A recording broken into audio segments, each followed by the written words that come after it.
नमस्कार, आप देख रहे हैं IND24 लाइव। आज मैं फिर हाजिर हुआ हूं आपके साथ उत्तर प्रदेश की मुख्य खबरों के साथ। उत्तर प्रदेश की एक सबसे बड़ी इस समय खबर चल रही है कि जिसमें एक ही परिवार के हस्बैंड, वाइफ और 2 बच्चे, पति पत्नी और उसकी 2 बेटियों की हत्या कर दी गई है। लेकिन उत्तर प्रदेश पुलिस ने बहुत जल्दी ही अपराधी को पकड़ लिया है। अपराधी निकला पुराना आशिक। उसने ये कहा, उसके ऊपर मुकदमा लगा दिया गया था कि जो शिक्षक की पत्नी थी उनके साथ उसके कुछ संबंध रहे और उसके बाद उन्होंने छेड़छाड़ का मुकदमा अपराधी के ऊपर लगा दिया। उससे रुष्ट होकर उसने पहले फेसबुक पे उसने लिखा कि आज 5 लोगों की हत्या होगी और उसने 4 लोगों की हत्या की, जिसमें शिक्षक, उसकी पत्नी, उसकी 2 बेटियां, दोनों बच्चे थे, उनकी हत्या कर दी। और उसके बाद खुद भी अपने आप को सुसाइड करने की कोशिश करी, लेकिन वो मिसफायर हो गई पिस्टल और वो बच गया। उसके बाद उसने सोचा कि मैं भाग जाऊं। वो भागा, लेकिन STF ने उसको पकड़ लिया।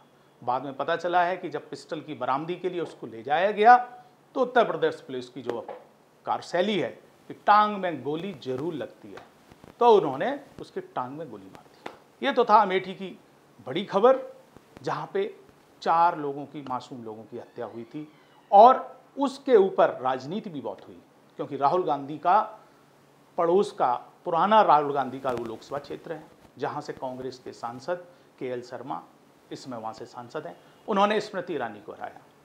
इस समय राजनीति पूरे चरमजोर में थी। उत्तर प्रदेश की न्याय व्यवस्था, कानून व्यवस्था के ऊपर क्वेश्चन उठाए जा रहे थे, लेकिन हुआ क्या? निकला कुछ, मामला लॉ एंड ऑर्डर का नहीं निकला। खैर, ये मुद्दा यहीं खत्म होता है, क्योंकि अपराधी पकड़ा गया है, अपराधी गया जेल में। और अब हम आगे बढ़ते, उसके पैर में भी गोली लगी। पैर में गोली लगी क्योंकि उत्तर प्रदेश पुलिस की ये आदत है, इस टाइप के अपराधी के पैर में गोली जरूर लगती है। तो अब इसके साथ मैं बढ़ता हूं एक दूसरी खबर के लिए। एक समाजवादी पार्टी की एक खबर आ रही है, बहुत ज्यादा चर्चा चल रहा है, राजनीतिक गलियारों में बड़ी चर्चा हुई उसकी और बहुत आरोप प्रत्यारोप चले। महबूब अली अमरोहा से, अमरोहा जिले की एक सीट से विधायक हैं, उन्होंने एक इस समय बयान दिया। उस बयान से पूरे उत्तर प्रदेश में सनसनी फैल गई। उन्होंने बोला मुस्लिम आबादी बढ़ रही है और इतनी बढ़ चुकी है 2027 में समाजवादी पार्टी की सरकार बनेगी, और जब समाजवादी पार्टी की सरकार बनेगी तो लिया जाएगा विरोधियों से बदला। इस जैसे ही उन्होंने ये आरोप अपना बयान दिया, इस बयान के साथ ही उत्तर प्रदेश की राजनीति में एकदम खलबली मच गई। आरोप प्रत्यारोप शुरू हो गए। भारतीय जनता पार्टी के लोगों ने इसका कंडेम किया, विश्व हिंदू परिषद ने इसका कंडेम किया कि महबूब अली की जो भाषा है वो संवैधानिक नहीं है और वो विद्वेष फैला रही है। खैर, ये तो 2027 में पता चलेगा कि महबूब अली ने कहा था वो सही है या नहीं है, लेकिन ये एक सांप्रदायिक भाषा थी जिसका विरोध होना चाहिए। अब हम आते हैं एक तीसरी खबर। बहुजन समाज पार्टी से जुड़ी हुई एक सबसे बड़ी खबर एक चल रही है, जिसका बहुत ज़्यादा मीडिया में नहीं आना हुआ। सतीश चंद्र मिश्रा, जो बहुजन समाज पार्टी में मायावती, पूर्व मुख्यमंत्री मायावती जी जो बहुजन समाज पार्टी की मुखिया हैं, उनके बाद अगर कोई नेता आता है तो वो हैं सतीश चंद्र मिश्रा। सतीश चंद्र मिश्रा पेशे से वकील। वो एक नगर निगम के एक टेंडर के विरोध में वो हाई कोर्ट में बहस कर रहे थे। हाई कोर्ट में बहस करते हुए उन्होंने स्टे लेने के लिए दबाव बनाया, पर्सनल अटैक किए।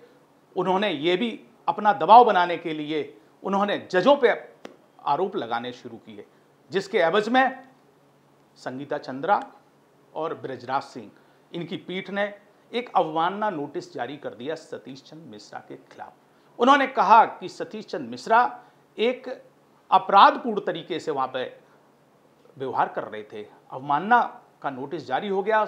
उन्होंने हाई कोर्ट को सूचित कर दिया, सुप्रीम कोर्ट को भेज दिया लेटर जजों की पीठ ने कि सतीश चंद्र मिश्रा का व्यवहार बहुत गलत था, उनके खिलाफ नोटिस जारी हो गया। अब उनके खिलाफ जैसी नोटिस जारी हुआ तो अवध बार एसोसिएशन ने एक लेटर जारी किया सतीश चंद्र मिश्रा के पक्ष में कि सतीश चंद्र मिश्रा के खिलाफ अगर ये नोटिस वापस नहीं हुआ तो सारे वकील कार्य नहीं करेंगे। लेकिन अवध बार एसोसिएशन में ही फाट हो गई। कुछ लोग, आधे वकील काम करने के लिए चले गए, आधे वकील काम नहीं कर रहे थे। इस कंफ्यूजन में कुछ लोग सतीश चंद्र मिश्रा का सपोर्ट कर रहे थे, कुछ लोग सतीश चंद्र मिश्रा का विरोध कर रहे थे। अब होता क्या है, जब कोई राजनीति में बहुत मजबूत पकड़ का आदमी होता है, और ज़्यादातर आपने देखा हो कि जो राजनीति में बहुत पकड़ के मजबूत के लोग हैं उनका पेशा वकालत ही है। सतीश चंद्र मिश्रा जब बहुजन समाज पार्टी की सरकार थी तो वो मुख्यमंत्री के बाद के सबसे बड़े नेता थे। उसकी वजह से होता क्या था कि उनको ऐसा लगता था पूरा उत्तर प्रदेश वो चला रहे हैं, लेकिन जब वो जज से बहस कर रहे थे तो उनको लग रहा था यार ये जज क्या है, जज भी हमारी बात माननी चाहिए, जज को क्यों नहीं स्टे दे रहे हैं। नगर निगम का एक टेंडर था, उसके याची के सपोर्ट में वो सतीश चंद्र मिश्रा बहस कर रहे थे, वो चाह रहे थे कि स्टे मिले, लेकिन पीठ ने कहा कि नगर निगम के पेपर देखे बिना हम कोई आदेश नहीं कर सकते हैं। इसके विरोध में ये सारी चीजें हुई। तो हुआ ये कि वकील बट गए, आधे वकील सतीश चंद्र मिश्रा के सपोर्ट में आ गए, आधे विरोध में आ गए। लेकिन क्या आपको सोचना चाहिए, क्या इस तरीके के राजनीति के बड़े पद पर बैठे लोग क्या जजों पर दबाव डाल सकते हैं? ये तो संगीता चंद्रा और बृहराज सिंह की पीठ थी जिन्होंने विरोध किया, जिन्होंने एक अवमानना नोटिस निकाल दिया। अदरवाइज हो सकता है कुछ लोग सत्ता के इतने मजबूत पुराने चेहरे के सामने दब जाते होंगे। खैर, ये तो एक बहुजन समाज पार्टी की ये खबर थी, ये आपको बताया।